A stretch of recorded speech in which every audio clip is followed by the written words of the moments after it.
Hello, I hope you're well.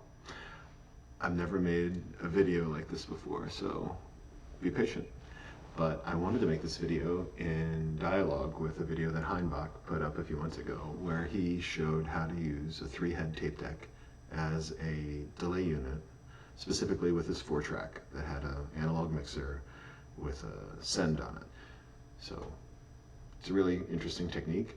You can hook a 3-head tape deck up, and because they're special, because they record to the tape and then they play from the tape an instant later, when you monitor the audio through that, you're monitoring a cassette recording of whatever you send in, but very narrowly time shifted.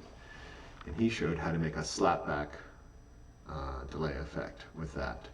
But I have some other things that you can do with that, and I'd like to share with you. So, first things first, this is my normal live template, so disregard some extra clutter here. My mic's here, and my piano is over here.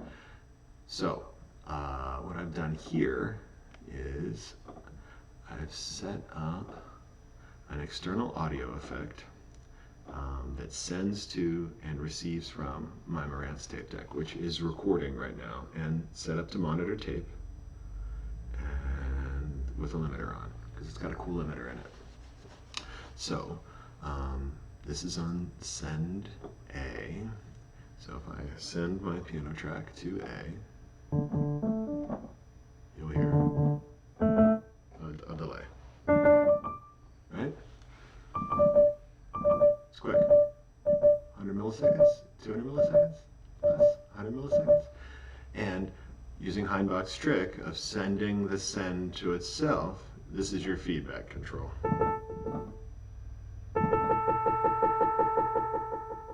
You hear that tape degradation? It's kind of cool.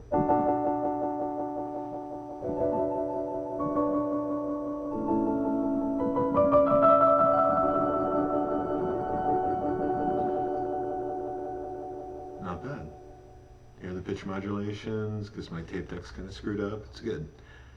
What I like to do, and what Heinbach didn't suggest, is to put a delay in line. So since all of our audio on every feedback cycle is going through this effects chain, I can put a delay, mix 100%, feedback 0, because our feedback is over here, and I can make this tape delay anytime I want.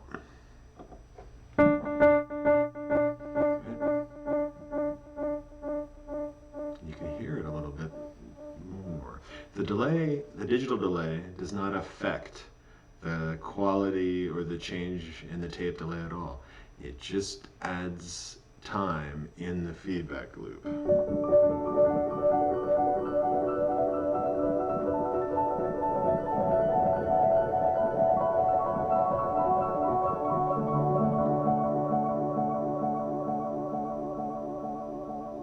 Right? It's nice.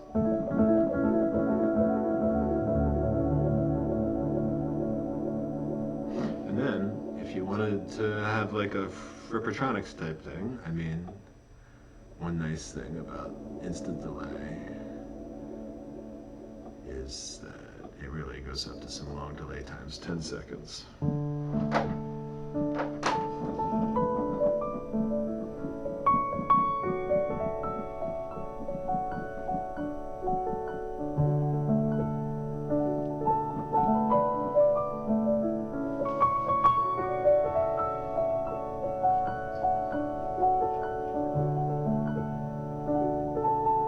Every time it goes through, it is 100% re-recording onto the tape and playing back. So every loop has a full tape generation. The noise, the saturation, it's all additive.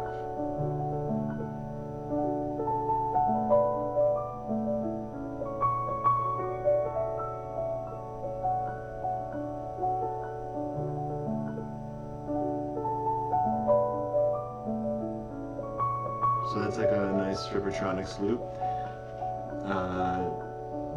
Mostly. I mean, he did have a mode where he would switch record off and he would just play. We can't really do that because we're not using an actual tape loop. But this is nice. And over time, this will organically degrade. It'll go to silence. If you have the feedback set, too high, it will grow into like total overdriven noise. So that is an arbitrary length delay with tape in line. And there's other stuff you can do here. I mean, you can add a reverb here. You could add a subtle modulation effect to kind of emphasize this.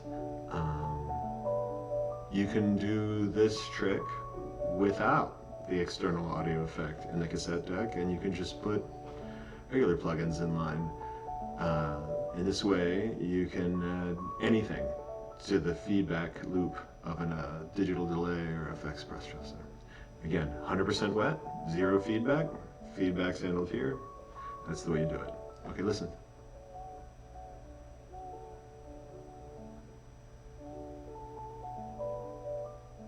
That's nice, right? So, another thing you can do is you can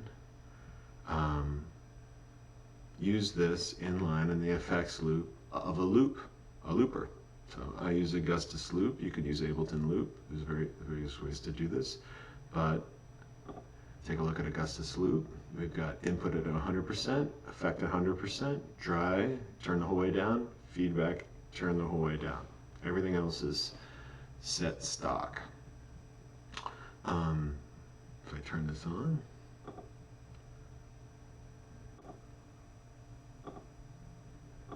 yeah, there we go. I've got this other effect off, I've got the delay off, but still the external audio effect is in line there. Okay, so now if I tap to record,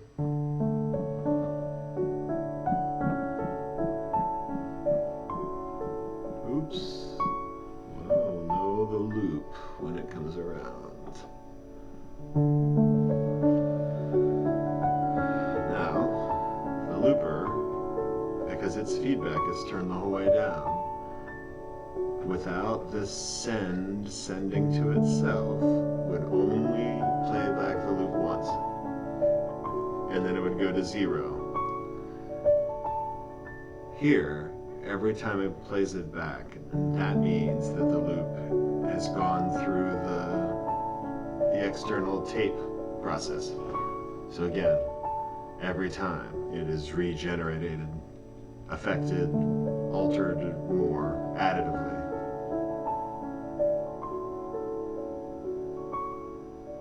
You hear it.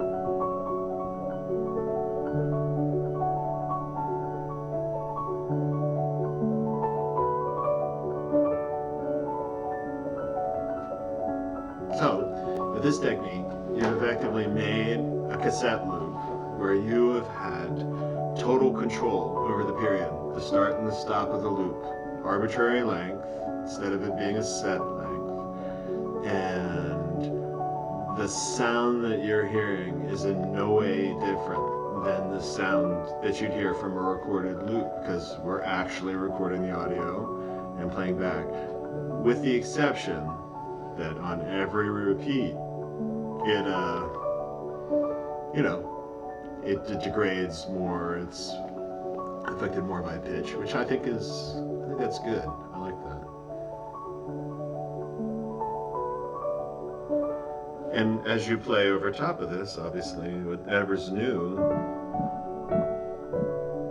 sounds crisp and present.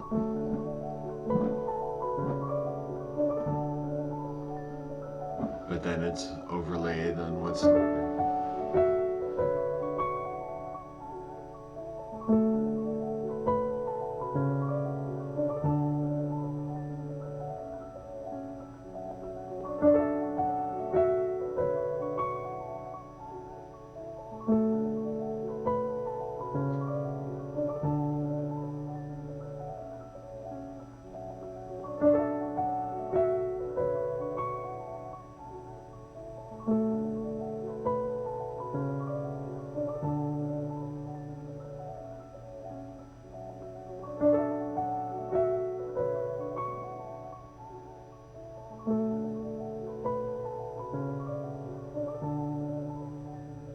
yeah. So I guess that's all I've got for today.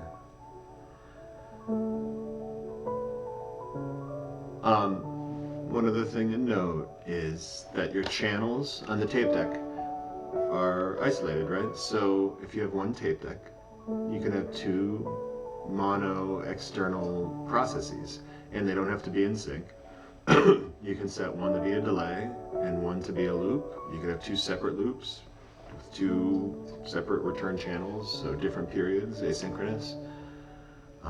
Whatever you'd like. I've seen some folks like Arbenny that are running their whole mix through this external process to give it that, the tape. But I have 3 tape decks, and so I run one as a stereo tape echo, just a dedicated delay, and then I use the other 2 to have 4 mono separate loops. I hope you found this useful, and take it easy.